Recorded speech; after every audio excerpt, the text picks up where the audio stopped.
Assalamualaikum warahmatullahi wabarakatuh. Sahabat Sinergi, mitra PTBes, saya perkenalkan Haji Mak Munir sebagai tim konsultan dari PTBes. Pada pagi ini yang alhamdulillah cuacanya mendung, asik lah kalau di sawah ini tidak begitu panas gitu ya. Nah, secara kebetulan hari ini adalah hari dimana kita akan melakukan penyemprotan eco farming. Nah, ini bentuknya eco farmingnya, bentuknya kecil tapi insya Allah manfaatnya luar biasa. Dan ini larutan yang sudah jadi, dimana ini eco farming dilarutkan dengan menggunakan air res tebu. Kenapa air res tebu ini kita gunakan? Di sini air res tebu ini banyak manfaatnya, terutama untuk pengembangan bakteri positif yang ada dalam eco farming itu sendiri. Yang kedua, dengan air res tebu ini menambah efektivitas dari pemupukan, di mana air tebu ini banyak mengandung nutrisi-nutrisi yang juga melengkapi daripada eco farming itu sendiri. Oke, kita lihat ini posisinya lahan sawah saya sendiri, kurang lebih sekitar 1 hektar yang belum tanami. Yang sudah tanami udah ada 3 hektar. Jadi sengaja ini diterakhirkan karena memang ini khusus untuk uji coba praktek tanpa menggunakan pupuk kimia sama sekali.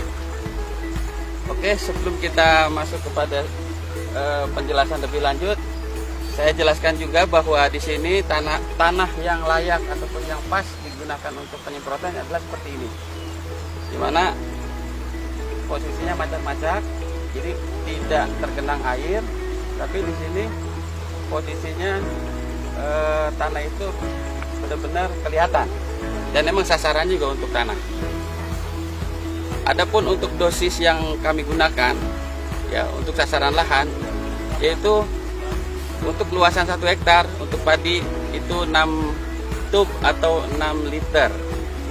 Nah, untuk penggunaannya kita akan, tadi disaksikan ada 2 petani yang untuk luasan ini bisa menghabiskan sampai 10 tangki. Jadi 6 liter yang itu akan dibagi 10 tangki. Jadi per tangkinya adalah cukup dengan 600 mili, yaitu seukuran botol ini.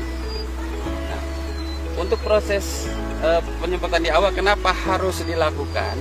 Karena pada umumnya petani ini seringkali di awal itu tidak dilakukan pemupukan setelah ada tanaman. Padahal tanaman sebelum dipindahkan ke lahan ini perlu dipersiapkan dulu nutrisinya. Nah, nutrisi inilah yang akan menjadikan tanaman yang akan kita tanam ini akan cepat tumbuh, cepat beradaptasi, dan cepat merespon. Alhamdulillah, ini 1 season sudah selesai untuk penyemprotan kali ini. Nah, saya sedikit review ke belakang bahwa dalam tahap olah tanah yang sangat tepat, yaitu tahapan yang pertama adalah dengan cara kita membalikan, di mana tanah kita ini perlu dibalikan lapisan topsoilnya, ya, di mana kedalaman kurang lebih antara 20 sampai 30 cm.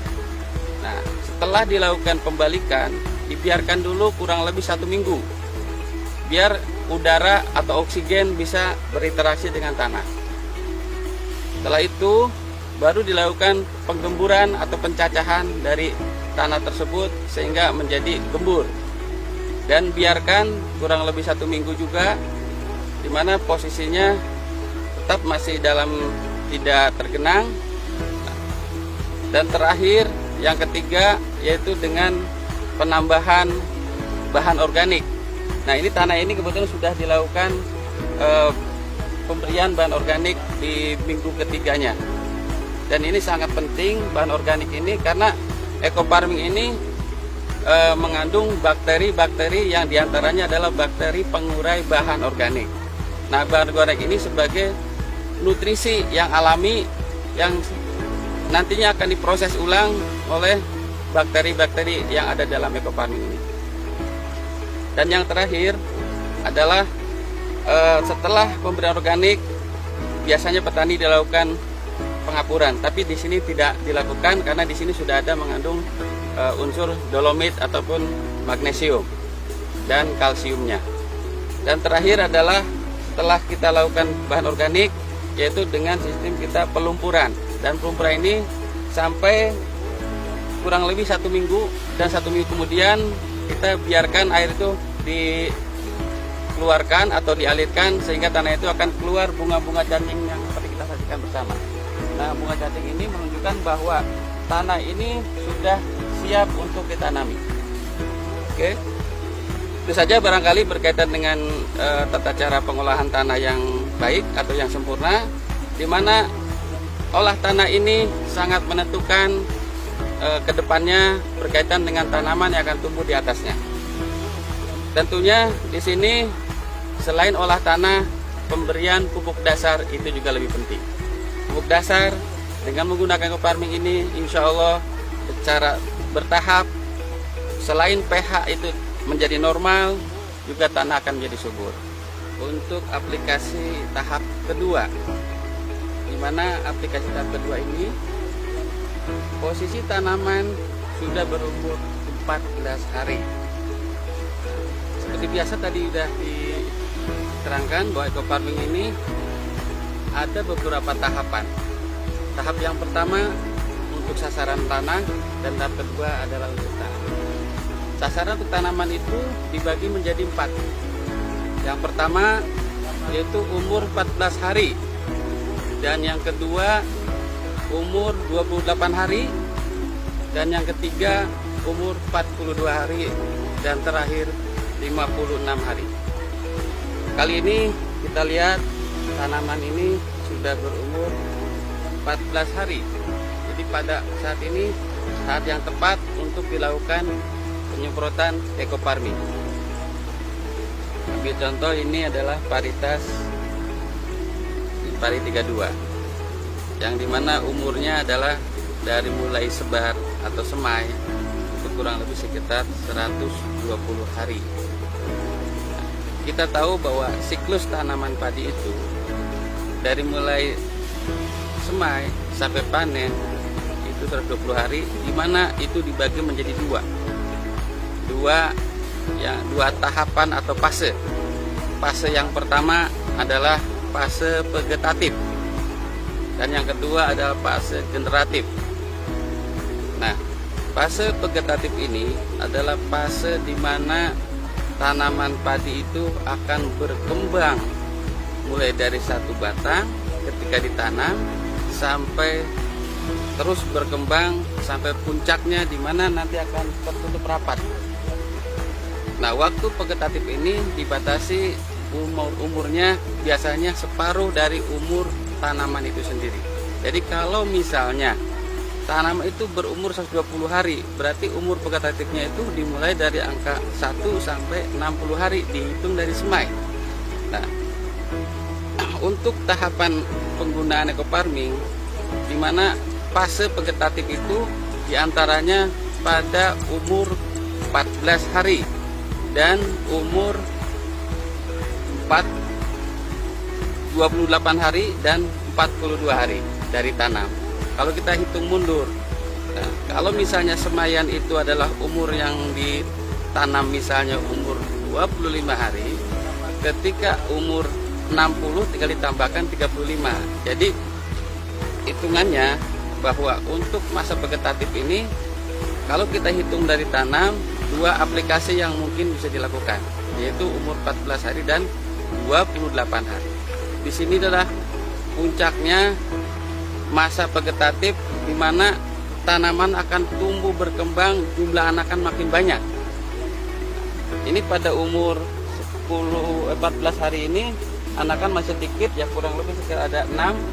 Nah, kedepannya ini akan terus bertambah dan bertambah di mana pupuk ekofarming ini kita gunakan. Terus umur berikutnya adalah pada fase generatif, di mana fase ini adalah fase di mana dimulainya anakan padi itu akan memasuki masa primordia, di mana masa primordia ini adalah masa di mana padi itu mulai bunting kecil bahasanya. Nah, biasanya pada umur 45 atau sampai 50. Itu pun tergantung daripada paritasnya. Nah, biasanya setelah masa perumuran selesai, dia akan keluar malai. Nah, pada saat keluar malai ini dikatakan masa generatif bisa dimulai. Sampai kapan? Sampai panen. Dan nanti pada masa generatif masih bisa dilakukan pada umur 42 hari dari tanam dan 56 hari setelah tanam. Insya Allah dengan pemupukan ekofarming yang 4 kali dilakukan untuk tanaman, itu akan membantu proses perkembangan anakan menjadi lebih banyak, dan pada akhirnya akan menjadikan tanaman itu menjadi produktif. Pengalaman sebelumnya di musim tanam yang lalu, alhamdulillah saya pada saat itu juga menanam Impari 32 pada umur maksimal dikatakan pada saat vegetatif itu mencapai 55 sampai 60 batang per rumput. Dan akhirnya pada masa generatifnya alhamdulillah yang saya alami pada musim yang lalu, yang tadinya 65 itu saya pikir udah maksimal, ternyata di masa generatif mencapai 70 batang anakan yang produktif atau yang mengeluarkan malai padi. Jadi situlah titik akhirnya dari pertanaman padi, di mana ketika keluar malai, pengisian bulir, pengisian malai menjadi padi yang sempurna, yang kokoh, terus mengkristal, itu akan lebih baik, dan itu menjadikan tingkat kematangan dan kemasakan daripada bulir padi. Dan dilanjutkan proses penguningan ataupun si bulir padi itu yang tadinya hijau menjadi kuning kemasan. Dan ketika terakhir kita masa generatif, di mana padi tersebut sudah pengisian maksimal, terus proses daun bendera yang sesungguhnya itu sebagai indikator bahwa tanaman padi akan mengisi akan maksimal apabila daun benderanya itu tetap sehat, masih hijau. Dan itu sudah kami alami di musim yang lalu. Mudah-mudahan di musim yang sekarang dengan cuaca yang cukup baik ini akan tetap maksimal. Salam ekofarming, lahan subur, petani makmur. Assalamualaikum warahmatullahi wabarakatuh. Agar video ini terus berkembang dan bermanfaat, salam petani cerdas, ekofarming, lahan subur, petani makmur.